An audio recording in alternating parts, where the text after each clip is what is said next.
Hola, bienvenidos a la clase. En esta oportunidad vamos a ver qué no es la prosperidad verdadera. Y para eso vamos a hacer un comparativo, vamos a ver un poquito qué es la pobreza y qué es la riqueza, y vamos a ver cómo se relacionan con lo que sería la prosperidad para entender bien qué es lo que no es la prosperidad. Para eso vamos a usar en esta clase dos libros, Prosperidad Verdadera, de Yehuda Ver, y Pensar como rico para hacerse rico, de Benjamín Rondán González. Este libro es un libro muy interesante que trata sobre cómo trabajar nuestra mente. Muy interesante. Así que vamos a comenzar a esbozar qué es lo que no es la prosperidad verdadera. Por un lado, Yehuda Ver, en su libro Prosperidad Verdadera, dice lo siguiente. La clase de éxito que generalmente se entiende como prosperidad en este mundo se basa en el compromiso de tener una cosa, pero siempre renunciando a otra cosa a cambio. Es decir, en este mundo lo que se cree como prosperidad es el éxito, pero siempre con efectos secundarios. Ganas mucho dinero, pero renuncias, por ejemplo, a pasar tiempo con tus hijos, o ganas mucho más dinero, pero te sientes deprimido porque no encuentras serenidad y paz mental, o ganas toneladas de dinero, pero lo haces mintiendo, engañando o usando algunos métodos que son en contra de, por ejemplo, la situación de otras personas. Entonces después, dice el autor, uno se pregunta por qué de noche le cuesta dormir. La verdadera prosperidad entonces no es esto. Esto no es verdadera prosperidad. Pero vamos a ver qué dice Benjamín Rondán González en el libro Pensar como rico para hacerse rico. Aquí habla algo muy interesante que también tiene que ver con lo que no es la prosperidad. Y acá dice, hace un paralelo entre la pobreza y la riqueza y se pregunta el autor por qué tiene tanta fama la pobreza y por qué se habla tan bien de la pobreza e incluso se habla mal de la riqueza. Gracias a la riqueza se obtienen no solo bienes materiales, como muchos creen, sino que también se obtienen bienes espirituales, tales como la seguridad, la confianza en uno mismo, la capacidad para modificar nuestra situación cada vez que sea necesario, la posibilidad de convertir nuestra vida en algo mejor, que de por sí es una vida muy corta, dice el autor, y la posibilidad de convertir nuestra existencia en una existencia más placentera, más satisfecha, más plena, más feliz, que recordemos lo que dijimos en la primera clase, es lo que todos buscamos. Ahora veamos la pobreza. El autor se pregunta, ¿qué es lo que se consigue de la tan afamada pobreza? ¿Qué es lo que puede surgir de la pobreza? Y el autor dice contundentemente, absolutamente nada, o por lo menos, de la pobreza no puede surgir nada positivo.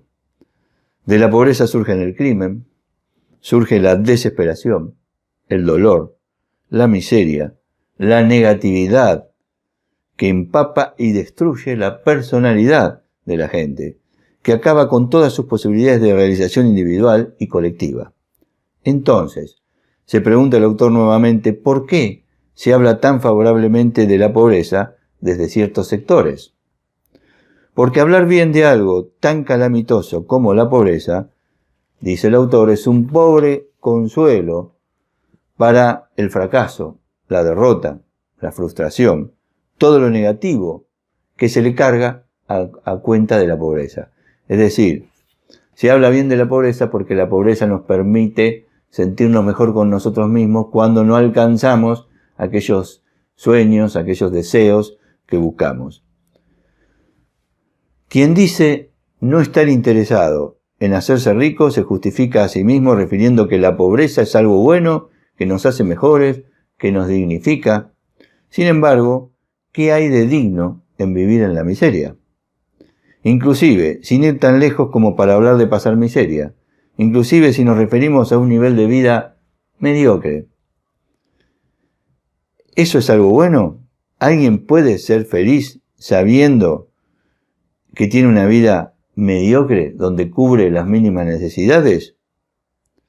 ¿Alguien se puede sentir feliz sabiendo que no puede ir más allá de vestirse, comer un par de veces al día y tener donde dormir más o menos dignamente? ¿Es esa la vida adecuada para un ser humano y para sus hijos? Definitivamente no. Nadie puede ser feliz ni hacer feliz a nadie si es pobre, porque vive en un mundo signado por los límites.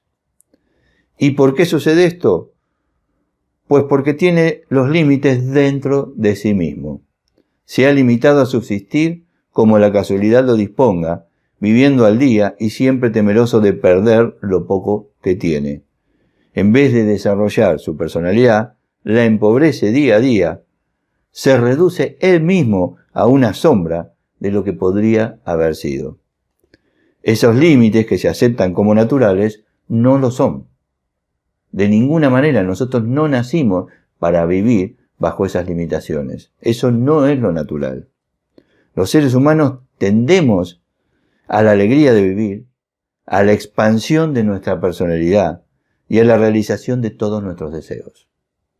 Nadie quiere un límite para sus posibilidades de crecimiento interior y el acrecentamiento de sus posesiones materiales y del logro de sus objetivos y de sus sueños. Entonces, el autor de Pensar como rico para hacerse rico deja muy claro que la pobreza no conduce a nada y que de la pobreza solo salen cosas negativas y que de la riqueza pueden salir cosas muy positivas. Y combinando a los dos autores, los dos libros que hemos estado observando, llegamos a la conclusión que lo que no es la verdadera prosperidad es cuando podemos tener una cosa a cambio de perder otra. La verdadera prosperidad no es tener que elegir esto por sobre aquello, entregar esto a cambio del otro, pagar un precio alto para conseguir lo que queremos. Eso no es prosperidad, porque eso es vivir dentro de los límites, como dice Benjamín Roldán González, vivir de esos límites impuestos interiormente por nosotros mismos.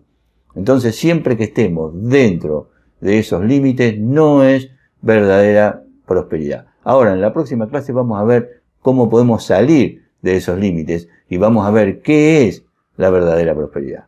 Así que nos vemos en la próxima clase. Hasta luego.